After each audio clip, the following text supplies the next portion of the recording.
پچھلے اتوار کو ہم نے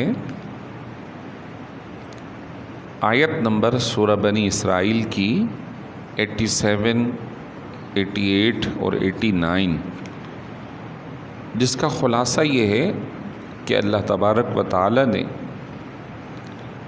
اس وقت جو لوگ قرآن پاک کے مخاطب تھے انہیں، جبکہ وہ قرآن کے انکار کرنے والے تھے لیکن وہ خود اہل زبان عربی لوگ تھے اور بڑے پائے کے زبان دان، شاعر، قادر الکلام، بڑے لوگ آئے ان میں. تو قرآن پاک جب نازل ہوا انہوں نے انکار کیا تو قرآن نے کہا کہ تمہاری اپنی زبان عربی ہے، تم بڑے قادر الکلام لوگ ہو، تم آپس میں اتحاد کر لو، بلکہ پوری دنیا سے سارے ذہین فتین لوگوں کو بلا لو، اور اگر تم کم پڑ جاؤ تو سارے جنات بھی بلا لو، مل کر کوئی ایسا قرآن لے آؤ. تو اللہ تعالیٰ نے فرمایا اگر یہ سارے بھی جمع ہو جائیں تب بھی اس کے مثل یا اس کے مثل 10 صورتیں یا اس کے مثل ایک صورت جیسی بھی صورت نہیں لا سکتے. جس سے یہ پتہ چلتا ہے کہ یہ جو کہا گیا ہے یہ 100% درست اور حق ہے. جو آئندہ کی خبریں دی گئی ہیں وہ سچ پر مبنی ہے، اور جنت اور دوزخ کے عقائد کی جو بات کی گئی ہے وہ حق ہے. مرنے کے بعد اٹھائے جانے کے معاملات حق ہیں، اور جو اس میں ارشاد فرمایا گیا کوئی ایک بات بھی جھوٹی ثابت نہیں ہوئی آج تک. جب یہ بات طے ہو گئی تو پھر تمہیں چاہیے کہ تم قرآن پر، اللہ پر، رسول پر ایمان لے آؤ. پھر قرآن نے جو 89 جو ہماری آخری آیت تھی پچھلے ہفتے کی، اس میں فرمایا کہ ہم نے قرآن میں ہر قسم کی مثال دے دی ہے، ان کو ہر حوالے سے واضح پیغام دے دیا ہے، لیکن اکثر لوگ انکار کر رہے ہیں اور ناشکرے ہیں. آج مزید جب 90 یعنی آیت نمبر 90 سے آگے بڑھ رہے ہیں تو پھر عرب کے اسی ماحول میں سرکار دو عالم صلی اللہ علیہ وسلم سے کچھ مطالبات انہوں نے رکھے، اس کا تذکرہ. مثلا انہوں نے یہ کہا وَقَالُوا لَن نُؤْمِنَ لَكَ، اہل مکہ نے کہا ہم ہرگز آپ پر ایمان نہیں لائیں گے، حَتَّى تَفْجُرَ لَنَا مِنَ الْأَرْضِ يَنبُوعًا، حتیٰ کہ آپ ہمارے لیے زمین سے چشمے جاری کر دیں. یہ حضور علیہ السلام کو قدرت دی گئی، معجزے کے طور پر آپ کو یہ طاقت مرحمت فرمائی گئی کہ آپ کو تو اس سے بڑھ کر آپ کے ہاتھوں سے پانی نکلنے کا معجزہ بھی ظاہر ہوا، لیکن وہ مطالبے کر رہے تھے جس پر سرکار نے مطالبے کو پورا نہیں فرمایا. وجہ ان کا مطالبہ حق کو ماننے کے لیے نہیں تھا بلکہ ہٹ دھرمی تھی. ایک بات پوری کی جاتی تھی پھر وہ دوسری طرف، دوسری پوری کی جاتی تھی وہ تیسری طرف، یعنی کسی طریقے سے سامنے والے کو کمتر ظاہر کر دیا جائے، ان کو عاجز ظاہر کر دیا جائے. اور ایسا صرف حضور کے ساتھ نہیں بلکہ پچھلی امتوں میں بھی ہوا کہ نبیوں سے پہلے مطالبات ہوئے، ان نبیوں نے مطالبات پورے فرما دیے، یعنی ان معجزات کو ظاہر فرما دیا، انہوں نے پھر بھی نہ مانا. احادیث طیبہ میں آتا ہے سرکار دو عالم صلی اللہ علیہ وسلم سے مطالبہ کیا کہ آپ اس شہر کے اندر جو آبادی ہے وہ مختصر ہے کیونکہ چاروں طرف پہاڑ ہیں، سیدھی چٹیل زمین نہیں ہے، لہذا آپ اگر نبی ہیں تو یہ کام کر دیں، یہ سارے پہاڑ دور دور کر دیں اور یہاں جیسے عراق میں مصر میں دریا بہہ رہا ہے ایسے دریا جاری کر دے. یعنی وہ طریقے سے طرح طرح سے مطالبات کا تقاضا کر رہے تھے اور کہا ہم ہرگز ایمان نہیں لائیں گے. اصل ان کا مقصود ہی یہی تھا، ایمان نہ لانا. دوسرا تقاضا کہا او تکون لک جنتم من نخیل وعنب فتفجر الانہار خلالها تفجیرا، یا آپ اپنے لیے کوئی کھجور کا بڑا باغ، انگور کا بڑا باغ آپ اپنے لیے معجزے سے، نبی ہیں تو نکال دے کہیں، اور اس کے ساتھ ساتھ اس کے درمیان سے نہریں بھی جاری کر دیں خوب اچھی طرح. یہ ان کا دوسرا مطالبہ تھا. تیسرا او تسقط السماء کما زعمت علینا کسفا، یا جس طرح آپ ہم سے کہتے ہیں کہ آسمان کو ٹکڑے ٹکڑے کر کے گرا دیا جائے گا تم پر اگر تم ایمان نہیں لائے، جیسے پچھلے قوموں پر ہوا، تو آپ ایسا کریں آسمان کو ہم پر گرا دیں. یعنی عذاب مانگ رہے تھے. او تأتی باللہ والملائکۃ قبیلا، اگر آپ نبی ہیں تو پھر اللہ کو اور فرشتوں کو ہمارے سامنے لے آئیں، ہم دیکھنا چاہتے ہیں.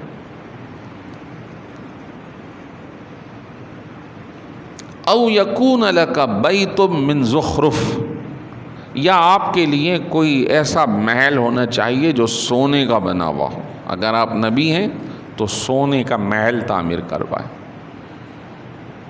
او ترقی فی السماء، یا آپ ہمارے سامنے آسمان پر یوں چڑھتے ہوئے چلے جائیں. وَلَن نُؤْمِنَ لِرُقِيِّكَ، اور ہم آپ کے چڑھنے پر بھی ہرگز ایمان نہیں لائیں گے. حَتَّى تُنَزِّلَ عَلَيْنَا كِتَابًا نَقْرَأُ، حتیٰ کہ آپ جب سیڑھی پہ چڑھ کے آسمان جائیں وہاں سے کوئی کتاب تحریر ہوئی بھی ہو وہ لے کر آئیں، پھر ہم پڑھیں گے، پھر ہم ایمان لائیں گے. عجیب طریقے سے وہ باتیں بناتے تھے، جبکہ ان کے لیے وہ دلائل جو ایک نبی کے حق اور صادق ہونے کے لیے وہ پہلے دیے جا چکے تھے، انہوں نے اپنی آنکھوں سے دیکھ لیے تھے. اور سب سے بڑا معجزہ دلائل قرآن پاک کے، جس پر انہیں پہلے کہا گیا تم مل کر سارے جمع ہو جاؤ، اس کے مد مقابل لے آؤ، اس کے دلائل کا مقابلہ کر لو، اور تم نہیں لا سکتے تو ایسا ہے یہ سمجھ جائیں کہ ہم محاوراتی طور پہ کہتے ہیں نا کہ کھسیانی بلی کھمبا نوچے. تو جب وہ اس سے عاجز آ گئے تو انہوں نے پھر دوسری، تیسری، چوتھی، پانچویں، چھٹی باتیں انہوں نے ڈالنا شروع کر دی. بھائی تم پہلی پر تو رکو. تو اصل وجوہات ان کے ایمان لانے کی نہیں تھی، بلکہ اصل وجوہات سرکار دو عالم صلی اللہ علیہ وسلم کی مخالفت تھی. تو جو مخالفت کر رہے تھے انہوں نے کسی کا نقصان نہ کیا بلکہ اپنی خود زندگی اور آخرت برباد کر دی.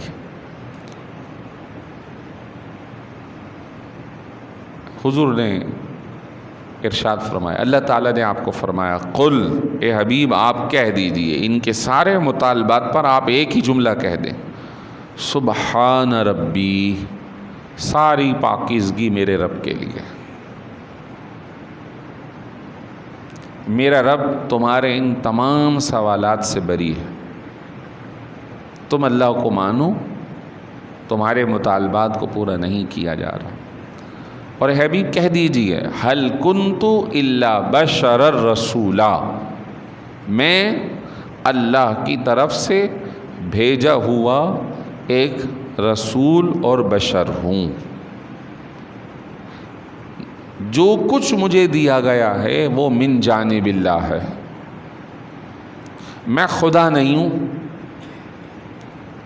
یہ سارے کام خدائی ہیں، اللہ تعالیٰ کے ہیں، اور جو اللہ تعالیٰ نے مجھے عطا فرمایا جب جب اس کا حکم آئے گا، اس کی اجازت ہوگی، اس کا ظہور ہوگا.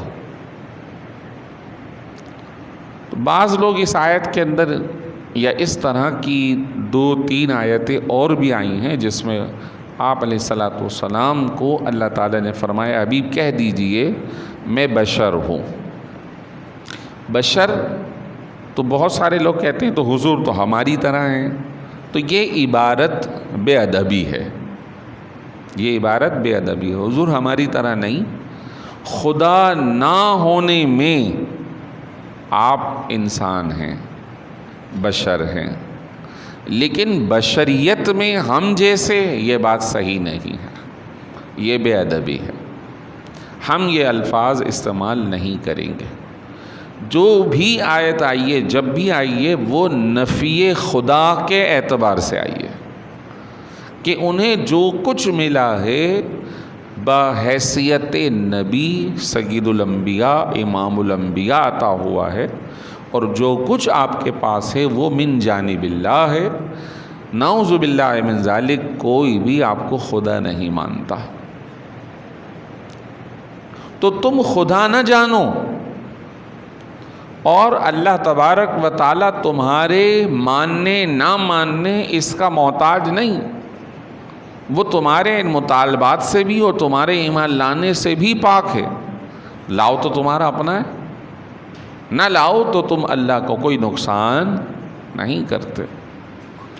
اب یہ آیت مبارکہ اتری اور آپ صلی اللہ علیہ وسلم نے ان لوگوں کے فرمائشی معجزات کو پورا نہیں فرمایا، اور بھی کچھ جو مطالبات ہیں وہ قرآن کے اندر موجود ہیں جو انہوں نے کیے، حضور صلی اللہ علیہ وسلم کی بات نہ مانی، تو آپ علیہ الصلاۃ والسلام کے ان معجزات کو دیکھنا کافی ہے جو آپ نے ان کو ظاہر فرمائے۔ آپ نے کئی مطالبات پورے کیے، چاند کے 2 ٹکڑے کیے، سورج کو پھیر دیا، آپ نے درختوں کی طرف اشارہ کیا، وہ درخت چلے آئے، آپ صلی اللہ علیہ وسلم نے جانوروں کی طرف اشارہ کیا، وہ بول پڑے، آپ صلی اللہ علیہ وسلم کی ذات اطہر ان کے سامنے سے نکل گئی، وہ دیکھ نہ سکے، ہجرت کی شب حضور کا مقابلہ نہ کر سکے۔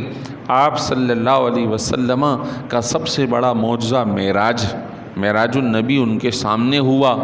یہ سارے معجزات حضور کے ان کے سامنے آ چکے ہیں، لیکن جیسے میں نے ابھی جو جملہ کہا تھا، کھسیانی بلی کھمبا نوچے، وہ خود نہیں تیار تھے لانے کے لیے، تو وہ کبھی دائیں کبھی بائیں، کبھی دائیں کبھی بائیں، اس طرح کی باتیں وہ کیا کرتے تھے۔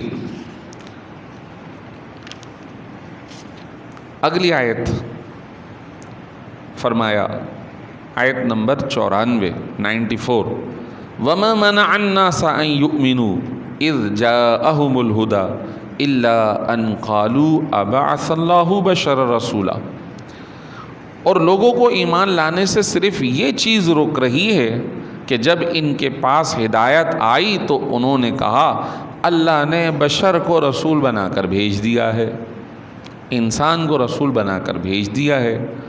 قل اے حبیب کہہ دیجئے لو کانا فی الارض ملائکۃ، اگر زمین میں فرشتے ہوتے، یمشون مطمئنین، اور اطمینان سے چل پھر رہے ہوتے، لنزلنا علیہم من السماء ملکا رسولا، تو پھر ہم ان کے لیے بھی فرشتہ ہی رسول بنا کر بھیجتے۔ ان کا اعتراض اس صورت میں بھی برقرار رہتا کہ اگر یہ بشر ہیں اور پھر کوئی فرشتہ آ جاتا تو کہتے ان کو ہمارے معاملات کا کیا پتہ، نہ یہ کھاتے ہیں، نہ پیتے ہیں، نہ کمائی کرتے ہیں، نہ تجارت کرتے ہیں، نہ ان کو نفس کا مسئلہ ہے، نہ یہ سوتے نہ جاگتے، ان کے تو معاملات الگ ہیں، ان کو ہمارے تقاضوں کا کیا پتہ، ہم کیوں ایمان لائیں۔ تو اللہ تعالیٰ نے فرمایا حبیب کہہ دیجئے اگر فرشتے یہاں ہوتے تو ہم فرشتے بھیجتے، جب یہاں انسان ہے تو ہم نے انسان نبی بھیجے ہیں، تاکہ تمہارے پاس کوئی اعتراض کی کیفیت باقی نہ رہے، اسی طرح جس طرح اس معاشرے میں تم رہتے ہو وہ بھی رہے۔ اب سرکار دو عالم صلی اللہ علیہ وسلم کی جو بشریت ہے وہ یقیناً آپ علیہ الصلاۃ والسلام افضل البشر ہیں، سارے انسانوں میں افضل ہیں۔ آپ کو وہ کیفیات بھی عطا فرمائی گئی ہیں کہ جو عام انسانوں کی رہنمائی کے لیے، جبھی تو فرمایا کہ آپ کی سیرت میں تمام لوگوں کے لیے بہترین نمونہ ہے۔ آپ نے جو کچھ کیا وہ انسانوں کی رہنمائی اور ان کو سنت طریقہ عطا کرنے کے لیے۔ آپ نے نماز ادا فرمائی تو ہمیں کہا تمہیں بھی نماز پڑھنے کا حکم ہے، صلو کما رأیتمونی اصلی، ایسے نماز پڑھو جیسے میں پڑھتا ہوں، ایسے نماز پڑھو۔ حضور نے نماز پڑھ کے سکھائی۔ جب حضور نے نماز پڑھی تو قوم نے دیکھی کہ حضور نے ایسے نماز پڑھی۔ حضور نے طہارت کر کے دکھائی، ایسے طہارت تمہیں کرنی۔ حضور علیہ الصلوۃ والسلام نے تجارت کر کے دکھائی، ایسے تجارت کرنی۔ آپ کی زندگی اتنی روشن ہے، اتنی روشن ہے کہ زندگی کے کسی بھی شعبے سے تعلق رکھنے والا آپ کی زندگی کے عملی معاملات کو دیکھ سکتا ہے۔ آپ کی کامل زندگی ہے، کامل، ہر شعبے کے لیے کامل۔ تاجر ہو، حاکم ہو، باپ ہو، بیٹا ہو، سرپرست ہو، امام ہو، مقتدی ہو، ہر اعتبار سے آپ صلی اللہ علیہ وسلم نماز پڑھا رہے ہیں، تلاوت میں آپ بھول گئے، نماز پڑھا رہے ہیں، رکعت آگے پیچھے ہوئی، پھر آپ نے اس کا مسئلہ ارشاد فرمایا، نماز کے اندر سجدہ سہو فرمایا، نماز قضا ہو گئی غزوہ احزاب میں، بعد میں آپ نے نماز پڑھ کے دکھائی، پھر ارشاد فرمایا سنو میں بھولتا نہیں ہوں، مجھے اللہ کی طرف سے بھلایا جاتا ہے، تاکہ میرا بھلایا جانا تمہارے بعد میں آنے والے لوگوں کے لیے سنت قرار پائے کہ اگر ایسی تم سے خطا ہو جائے تو میں نے جو عمل کیا ہے وہ تم کر کے دہرا لینا، تمہاری نماز ادا ہو جائے گی۔ سبحان اللہ۔ فرمایا میں بھولتا نہیں ہوں، مجھے اللہ کی طرف سے بھلایا جاتا ہے، میں نماز قضا نہیں کرتا، اللہ کی طرف سے جہاد میں مصروف رہے، اتنے دشمن مسلط رہے، ان سے اتنی جنگ رہی کہ نماز قضا ہو گئی۔ اب نماز چھوٹ گئی تو کیا کرنا ہے؟ تو آپ نے نماز پڑھ کر دکھائی کہ اگر نماز چھوٹ جائے تو بعد میں اس طرح پڑھ لو گے تو ادا ہو جائے گی۔ آپ علیہ الصلوۃ والسلام حاکم بھی تھے، منصف بھی ہیں، بال بچے دار بھی ہیں، تجارت بھی کر رہے ہیں۔ آپ نے بازار سے سودا سلف اپنے گھر کے لیے لیا تو سورہ فرقان میں اس پر بھی لوگوں نے اعتراض کیا، مکے کے لوگوں نے، یہ نبی کیسے ہیں؟ یمشون علی الارض، یہ تو زمین پہ چلتے پھرتے ہیں اور بازار جاتے ہیں، سودا سلف خرید کے لے کے آتے ہیں، بازار جاتے ہیں، تجارت کرتے ہیں۔ تو یہ جتنے کام حضور نے کیے یہ امت کی رہنمائی کے لیے، ورنہ حضور کو یہ کیفیت بھی عطا فرمائی۔ جب اللہ کے ذکر میں غار حرا میں تھے تو ساری کتابوں کے اندر موجود ہے کہ آپ کی زوجہ محترمہ بی بی خدیجۃ الکبریٰ رضی اللہ عنہا نے کچھ کھانا بن کے دے دیا کہ آپ جا رہے ہیں، کھانا کھا لیجئے گا۔ ایک دن گزر گئے، 2 دن گزر گئے، کھانا 2-3 ٹائم کا خراب ہو جائے گا، اس وقت کوئی فریج وریج تھوڑی ہے، جو کھانا ہے وہ بن کے دے دیا۔ 3 دن ہو گئے، آئے نہیں، خود گھر پہ کھانا نیا تیار کیا کہ شاید بھوک لگی ہو، کھانا لے کے گئے، وہ کھانا وہیں رکھا ہوا ہے۔ آپ اللہ کے ذکر میں اتنے محو ہیں کہ آپ کو کھانے کی حاجت نہیں۔ آپ مسلسل روزے رکھا کرتے تھے، ایک روزہ رکھا، سحری نہیں کی، دوسرا رکھ لیا، افطار نہیں کی، پھر تیسرا شروع، بغیر سحر و افطار کے آپ کئی دن کا روزہ رکھتے تھے۔ صحابہ کرام نے دیکھا حضور نہ سحری کر رہے ہیں نہ افطار، تو انہوں نے دیکھا دیکھی کچھ روزے رکھنا شروع کر دی۔ اب نقاہت، کمزوری جب طاری ہوئی تو اگلی نماز میں 1 بندہ غائب ہے، اس کے بعد 2 غائب ہیں، اس کے بعد 5 غائب ہیں، صف کم ہو گئی۔ حضور فرمایا بھائی نمازی کہاں ہیں؟ حضور وہ آپ کو دیکھا دیکھی روزہ رکھنا شروع فرما دیا۔ حضور نے فرمایا ایکم مثلی، تم میں سے کون میری مثل ہے، کون میری طرح ہیں؟ یطعمنی ربی ویسقینی، میں تو اپنا وقت، اپنی راتیں اللہ کی بارگاہ میں گزارتا ہوں، میرا رب مجھے کھلاتا ہے، میرا رب مجھے پلاتا ہے، تم میری طرح نہیں ہو، تم سحری بھی کرو افطار بھی کرو۔ 2-3 لوگ حضور کے گھر آئے، معمولات پوچھنے لگے کہ حضور کے شب و روز کے معاملات کیا ہیں؟ امی محترمہ، زوجہ محترمہ موجود ہیں، وہ امی سے مراد ہماری امی ام المومنین زوجہ محترمہ ام المومنین موجود ہیں، تو پوچھا کہ حضور کے کیا معاملات ہیں، آپ ہمیں بتائیے۔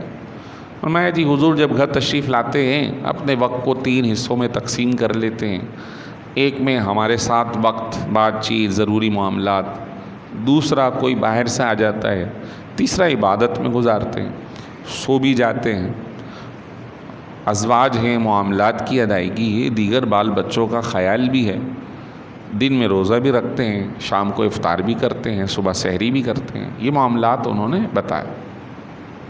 اب جو 2-3 لوگ آئے تھے وہ کہنے لگے کہ یہ کم ہے، عبادت ذرا بڑھ کر ہونی چاہیے، پوری رات کھڑے ہو کے عبادت ہونی چاہیے، پورے دن روزہ ہونا چاہیے۔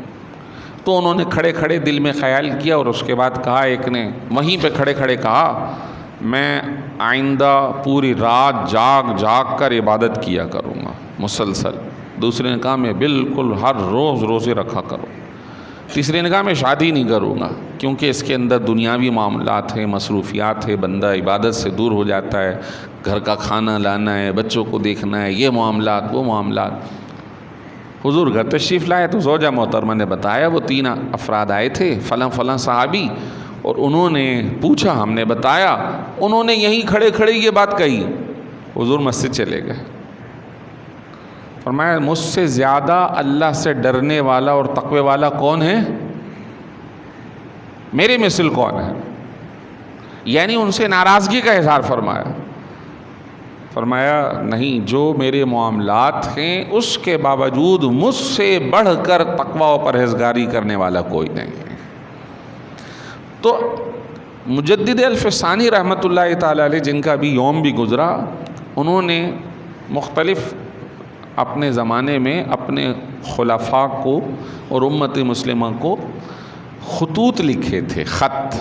تو مکتوبات امام ربانی بڑی مشہور کتاب ہے۔ یوں سمجھ جائیے آج کے زمانے میں سوشل میڈیا ہے تو کوئی مختصر سا کلپ نکلتا ہے تو پوری دنیا میں وائرل ہو جاتا ہے۔ تو پہلے جو ہے وہ چھوٹے چھوٹے خط یا رسالے نکلتے تھے، تو آپ نے ایک خط لکھا، وہ پورے علاقے میں وائرل ہو گیا، حضرت نے یہ بھیجا۔